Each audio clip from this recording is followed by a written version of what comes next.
जय श्री कृष्ण। राधे राधे।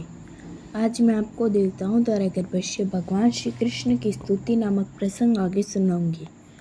श्री भगवान ने योग माया से यह भी घोषित किया कि उनका पूर्णांश अनंत या शेष देवकी के गर्भ में स्थित है। रोहिणी के गर्भ में बलपूर्वक ले जाए जाने के कारण वे संकरण कहलाएंगे।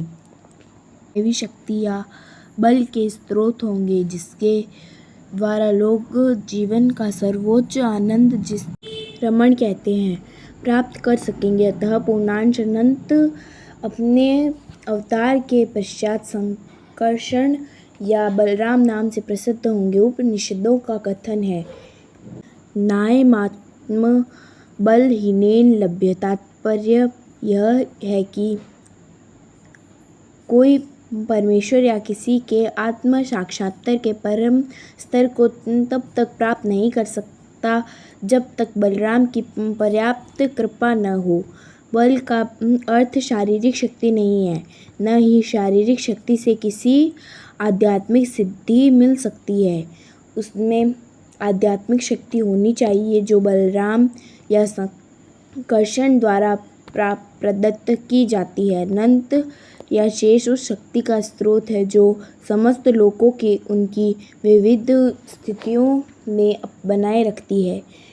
भौतिक रूप से धारण करने के लिए की यह शक्ति गुरुत्वाकर्षण बल कहलाती है, किंतु वास्तव में यह संकर्षण शक्ति का ही प्रदर्शन है। बलराम या संकर्षण आत्मा आध्यात्मिक शक्ति या आदि गुरु है।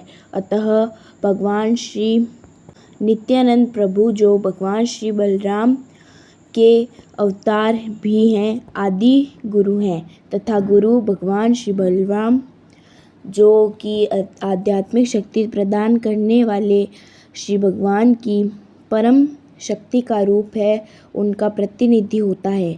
श्री चैतन्य चरितामृत में इसकी पुष्टि की गई है कि गुरु श्री कृष्ण की कृपा का प्राकट्य है। जब श्री भगवान ने योग माया को इस तरह आदेश दिया तो उसने उनकी प्रदक्षिणा की और तब उनकी आज्ञानुसार वह इस भौतिक जगत में प्रकट हुई। जब श्री भगवान की परम शक्ति योग माया ने शेष को देवकी के गर्भ से रोहिणी के गर्भ में स्थानांतरित किया तो वे दोनों ही योग माया के वश में थीं, जिसे योग निद्रा कहते हैं।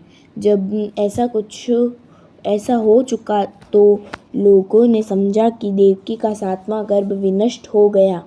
इस तरह यद्यपि बलराम देवकी के पुत्र में अवतरित हुए, किंतु रोहिणी के गर्भ में स्थानांतरित किए जाने के कारण उनके पुत्र कहलाए। इस व्यवस्था के बाद अपने निष्काम भक्तों की रक्षा करने के लिए सदैव तत्पर रहने वाले भगवान श्री कृष्ण ने अपनी पूर्ण अचिंत्य शक्तियों सहित संपूर्ण सृष्टि के स्वामी के रूप में वसुदेव के मन में प्रवेश किया।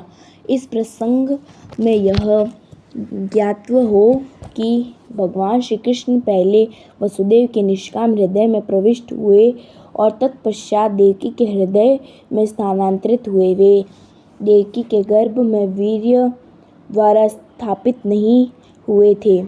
श्री भगवान अपनी अचिंत्य शक्ति से किसी रूप में प्रकट हो सकते हैं।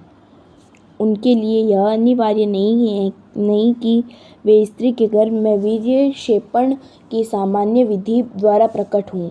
जब वसुदेव श्री भगवान को अपने हृदय से धारण किए हुए थे तो वे अपने देदीप्यमान सूर्य की भांति लग रहे थे, जिसकी प्रखर किरणें सदा सहस्त्र होती है और सामान्य जनों को झुलसाने वाली होती है। वसुदेव के शुद्ध निष्काम हृदय में स्थित श्री भगवान का रूप श्री कृष्ण के आदि रूप से भिन्न नहीं है कहीं भी, और विशेष रूप से हृदय के भीतर श्री भगवान के रूप का उदय धाम कहलाता है। धाम से श्री कृष्ण के केवल रूप का नहीं, अपितु उनके नाम, गुण तथा साज सामान का भी बोध होता है। यह सब एक साथ प्रकट होता है। इस प्रकार श्री भगवान का शाश्वत रूप अपनी पूर्ण शक्तियों समेत वसुदेव के मन से देवकी के मन में उसी तरह स्थानांतरित हुआ जिस प्रकार अस्त होते हुए सूर्य की किरणें पूर्व से उदय होने वाले पूर्ण चंद्रमा में चली जाती हैं। आगे का प्रसंग मैं आपको अगले वीडियो में सुनाऊंगी। जय श्री कृष्णा। राधे राधे।